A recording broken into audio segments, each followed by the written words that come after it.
चीवन ने आज तक जितने भी वैम्पायर्स को मारा है उसके लिए उसने माफी मांग ली और ये भी कहा कि आज से मैं तुम सबको परेशान नहीं करूंगा। अगर अभी जूजू उसे माफ कर देगा तो जो ये बदले वाला चक्र चल रहा है वो टूट जाएगा। लेकिन अगर जूजू उसे माफ नहीं करेगा, वो चीवन को भी मारना चाहेगा, तो फिर चीवन के मरने के बाद सुइन जूजू को मार डालेगा। इस तरह से ये बदले का चक्र ऐसे ही चलता रहेगा। तो चीवन यही चाहता है कि ये साइकिल टूट जाए। लेकिन उसने जूजू से ये भी कहा कि तुम्हें फैसला करना है कि तुम क्या चाहते हो। मैं उम्मीद करता हूँ कि हम फ्यूचर में आगे कभी एक दूसरे से न मिले। चीवन ने चुटकी बजाई और सुइन और चीवन वहाँ से गायब हो गए। मतलब कि जूजू अगर उसे माफ कर देगा तो फिर वो लोग फ्यूचर में आगे नहीं मिलेंगे। लेकिन अगर जूजू ने उसे माफ नहीं किया तो फिर वो बदले के लिए फ्यूचर में आगे उससे मिलेगा। तो चीवन यही उम्मीद कर रहा है कि वो लोग आगे कभी न मिले। उन दोनों के जाने के बाद जूजू फिर रोता रह गया। घर आने के बाद चीवन और सुइन बेड पर थे और सुइन उसे कह रहा था, आप सच बता रहे हो ना, आपको कहीं पे भी चोट नहीं लगी? चीवन कहता है, मैं एकदम ही ठीक हूँ सुइन, यहाँ आओ अब। लेकिन सुइन उसके पास नहीं आता कि नहीं, मैं बहुत ज्यादा गुस्सा हूँ।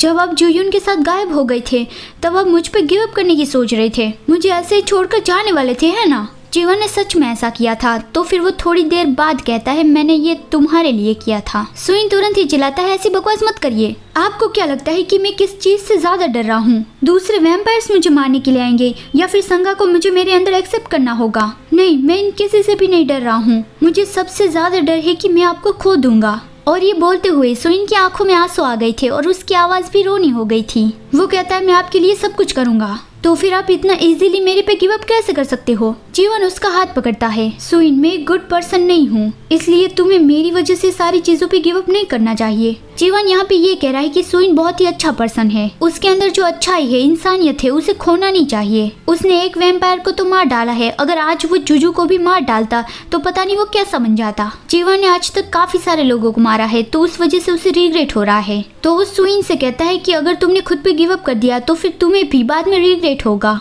और उसने अभी ही जो बदले वाला चक्र तोड़ दिया है, इससे वो सुइन को प्रोटेक्ट कर सकता है। किसी के अंदर कोई भी दुश्मनावट नहीं रहेगी तो फिर कोई किसी को मारने भी नहीं आएगा। ये सब कुछ चीवन ने सिर्फ सुइन को प्रोटेक्ट करने के लिए किया है। चीवन सुइन के फेस पर कर्ज करता है और सुइन रोने लगा और कहने लगा कि मैं नहीं चाहता कि आप मुझे प्रोटेक्ट करो। आपको जितना लगता है मैं उतना वीक नहीं हूँ और जो कुछ भी मैं करूँगा उसका मुझे रिग्रेट भी नहीं होगा। तो डोंट वरी, जब भी आप पे कोई भी खतरा आएगा तब मैं आपको प्रोटेक्ट करूँगा। तो प्लीज मुझे छोड़कर मत जाना, मुझ पे कभी भी गिव अप मत करना। चीवन जब पहली बार सुइन से मिला था तब सुइन उसे ऐसा दिख रहा था जैसे इस दुनिया में वो रहना ही नहीं चाहता हो। इस दुनिया से उसने सारी उम्मीदें खो दी हो। लेकिन अब सुइन पूरा ही बदल गया है। वो चीवन के लिए रो रहा है और उसे कह रहा है कि मैं आपको प्रोटेक्ट करूंगा। तो चीवन सोचता है कि क्या मैं ही उसके लिए एक प्रॉब्लम था। वो सुइन के फेस पर कर्ज करता है और अपना सर उसके सर से टैप करके कहता है, सुइन मैं बहुत ज्यादा डर गया था, तुम्हारे अंदर संगा की मेमोरीज है। संगा बहुत ही क्रूल और स्कैरी पर्सन था, लेकिन उसने जितने क्रूल काम किए हैं मैंने उससे भी ज्यादा क्रूल काम किए हैं।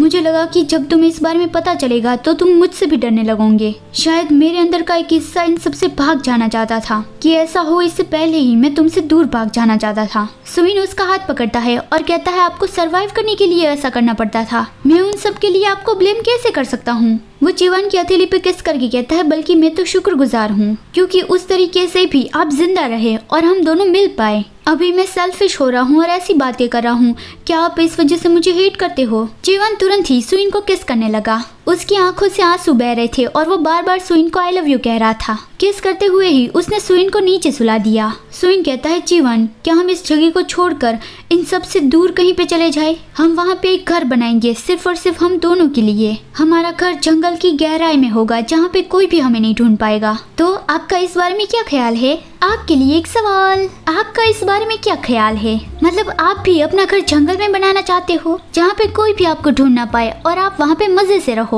और अगर आपको अपना घर जंगल में नहीं बनाना तो फिर आपको अपना घर कहाँ पे बनाना है, ये कमेंट में जरूर बता देना। Bye bye.